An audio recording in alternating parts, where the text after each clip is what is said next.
Death of my sister affected my family in a bad way. A lot of emotions. I would also say that it brought the family together. It felt like a sucker punch to the stomach. It felt like all my breath had left me, like air was out of me, and that I couldn't go on, couldn't live because of the shock of that sudden news that your loved one had passed away.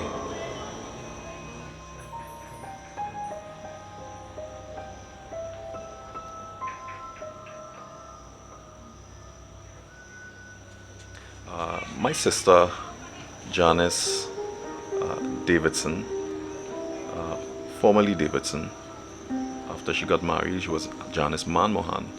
One of the things I loved about her was that she loved to laugh, and she had this laughter that was so catchy, and she would laugh at anything. And that's one of the things that I would say that stood out about her is her vivaciousness and her catchy laughter, that when she begins to laugh, you have no choice but to laugh as well.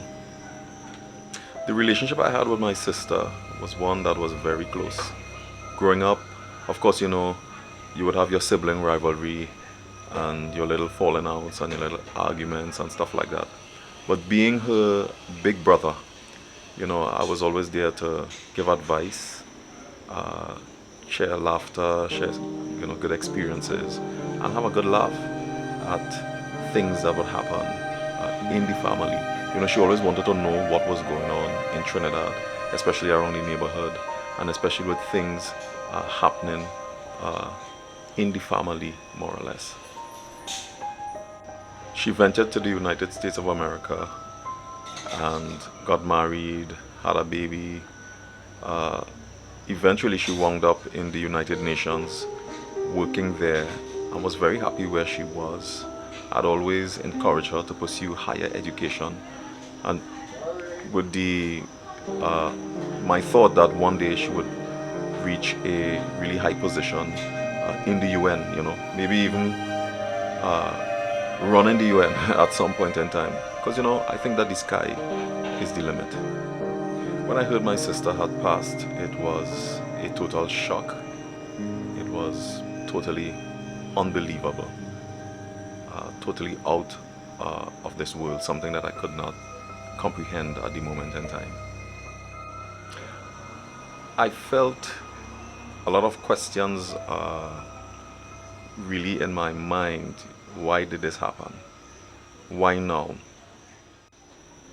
My sister passed in August of 2018, so it's almost 4 years now, just 3 years and some months since she have passed away. Having to deal with the reality of my sister's death was not easy, but I've come to realize that as long as you live in this world, disappointment is something that you're going to have to face, and that everybody goes through disappointment at some point in time in their lives. So I have come to a realization that it has to be dealt with, and everybody deals with disappointments and different realities in their own way. For anyone who has lost a loved one, I would say to them, it's okay to grieve. It's okay to feel that sense of loss. That person is not on the earth anymore. They have moved on to a different place. I would also say,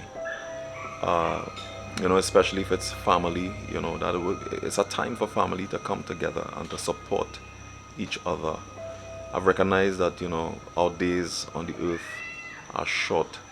And so, don't wait until somebody is gone to show appreciation and to show love, because that person can't hear, and they will not be able to appreciate what you do after they are gone. You have to do it now while they are alive. You have to seize the moment and seize the opportunity to show love and to give love and to forgive. although my sister have passed away, I always remember her, and I keep her very close. In my heart, I have those memories of the good times. And one of the things that I could say, concerning that is that, God is in control of everything that happens in our lives. And so because I know that God is Father of everything, the Father of spirits, the Bible tells us, is that, I have to release that to God and to know that I'm not in control of what happens, and that, God has our best interests at heart. And so I believe that one day I will see my sister again, and that is the thing that really gives me some comfort in her passing.